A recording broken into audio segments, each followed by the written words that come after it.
eləyə bilmirlər. Həm alınmır dua eləməyi, sanki Allah müvəffəq eləmir. Onun səbəbi nə olur? Bir çox səbəbləri var. Məhz bu surətin, bu halın insan dua eləmək istəyir. Etmir. Yalvarmaq istəyir, yalvarmır. Allaha üst tutmaq istəyir. Allaha üst tutmaq istəyir. Üst tutmur. Yayınır duadan. Bunun bir çox səbəbləri var.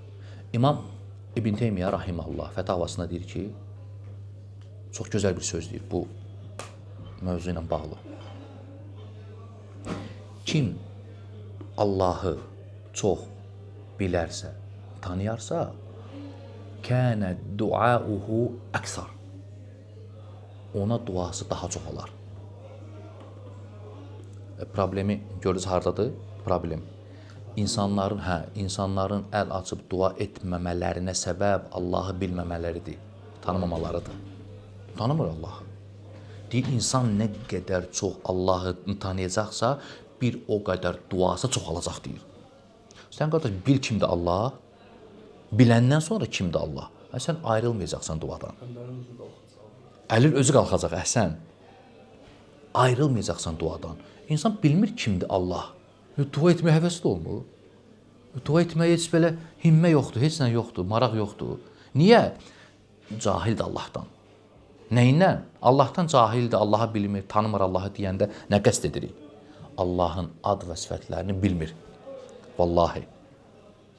İnsan niyə işlərini Allaha həvalə etmir? Bilmir Allah vakildir ona görə. Bilmir Allah qadirdir, qaviyyundur ona görə. Bilmir də axı. Kim? Teymur, sən bütün işlərim, çətinliklərini həyatda deyirəm, gəlib deyirəm, Teymur, Allaha həvalə elə. Kimdir ki, Allah, mən işimi ona həvalə edim. Onun yəni gücü çatır hər şey eləməyə. Bunu haçın həvalə eləyəcəksən? Biləndən sonra, vallahi axı, insan bilmir deyə Rəbbinə həvalə edə bilmir işini. Bilmir. Dua etmir. Qardaş, bilmirək kimdir Allah.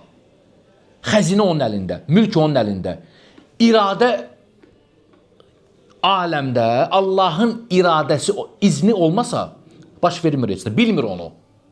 İnsanların qəlbləri onun iki barmağı arasında. İstədiyi kimi çevirir. Bilmir onu, edə bilmir dua. Etmir dua. Biraz elə bir ki, inanmır.